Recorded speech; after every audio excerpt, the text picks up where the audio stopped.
मतदारांना जर कोणी वेश्या म्हणत असेल, लोकशाहीला कोणी रखेल म्हणत असेल, संविधानाला कोणी गुलाम मानत असेल आणि ते सत्ताधारी पक्षाचे आमदार, तर देवेंद्र फडणवीस राज्याचे मुख्यमंत्री आहेत, ही त्यांची जबाबदारी आहे.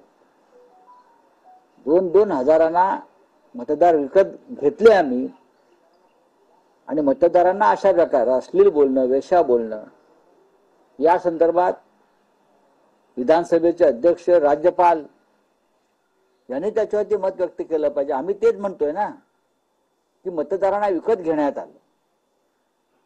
आता आज आपण पाहिलं असेल की कृषी मंत्री श्री माणिकराव कोकाटे यांनी लाडक्या बहिणीच्या योजनेचं कसं ओझं आहे सरकारवर, 2 लाख कोटीचं कर्ज झालेलं आहे आणि अशा प्रकारच्या योजना म्हणजे सरकारवरती कसं ओझं होतं या संदर्भात आपली भूमिका मांडली आहे. म्हणजे 1500 रुपये देऊन तुम्ही मतं विकत घेतली आणि आता तुम्हाला ते सरकारी तिजोरीवर भार टाकणं जमत नाहीये, तुम्हाला राज्य चालवता येत नाही, हे यातून स्पष्ट दिसतंय.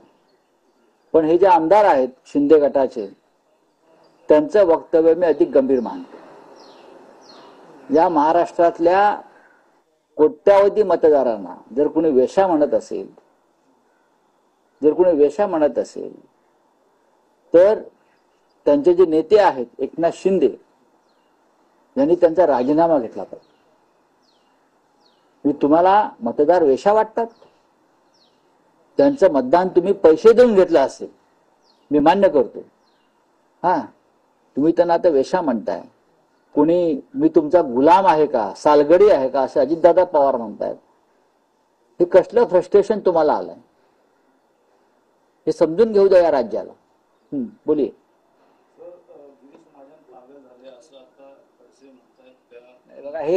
बघा ही सगळी व्यक्तिगत भांडणं आहेत आणि ते तुम्ही राज्यस्तरावर नेऊ नका. मी परत सांगतो, महाजन आणि खडसे यांच्यातला वाद हा नवा नाही आणि त्यासाठी तुम्ही इतर नेत्यांना त्याच्यावरती भाष्य करायला लावू नका, हे माझं काय म्हणणं आहे. पालकमंत्री पद देणं, वाटप करणे सोपं नाहीये. विशेषतः ठाणे, रायगड, गडचिरोली, बीड, पुणे, नागपूर असे काही जिल्हे आहेत, तिथे पालकमंत्री पद नेमणुका करणं हे सोपं नाहीये. आणि देवेंद्र फडणवीस यांच्यासारखा मुख्यमंत्री असताना या क्षणी या राज्याची जिल्ह्यातली पालकमंत्री पद त्यांना अजून जाहीर करता येत नाही, आधी खातेवाटप जाहीर करता येत नव्हतं. 26 जानेवारी जवळ आलेला आहे, प्रजासत्ताक दिन. प्रजासत्ताक दिनी प्रत्येक जिल्ह्यामध्ये पालकमंत्र्याला मानवंदना घ्यावी लागते आणि त्या स्वातंत्र्य दिनाच्या, प्रजासत्ताक दिनाच्या सोहळ्यात उपस्थित राहावं लागतं. पण अद्याप पालकमंत्री पदांची वाटणी होऊ शकली नाही आणि हा तिढा शेवटपर्यंत राहील. कोणालाही नेमलं, कसंही नेमलं तरी पालकमंत्री पदावरून धुसफूस सुरूच राहील.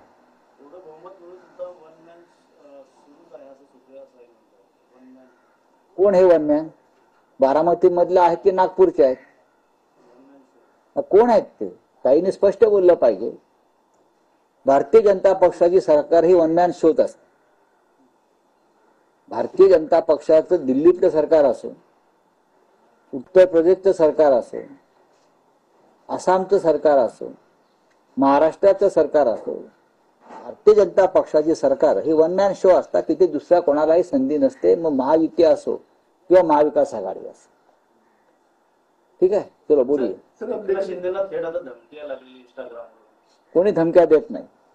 जे धमक्यांना घाबरतात त्याने सामाजिक जीवनात राहू नये असं मी मानतो. बीजेपी के पूर्व सांसद और मौजूदा कैंडिडेट बीजेपी के रमेश बिडूरी लगातार विवादित बयान दे रहे हैं. पहले उन्होंने प्रियंका गांधी को लेकर कहा, अब वो दिल्ली के मुख्यमंत्री आतिशी को कह रहे हैं कि उन्होंने अपना बाप बताया. कैसे देखते हैं? बात ऐसी है कि राजनीति में एक दूसरे के ऊपर टिक्का टिप्पणी होती है, महाराष्ट्र में भी हो गई है. दिल्ली का विधानसभा एक अखाड़ा बन गया है. प्रधानमंत्री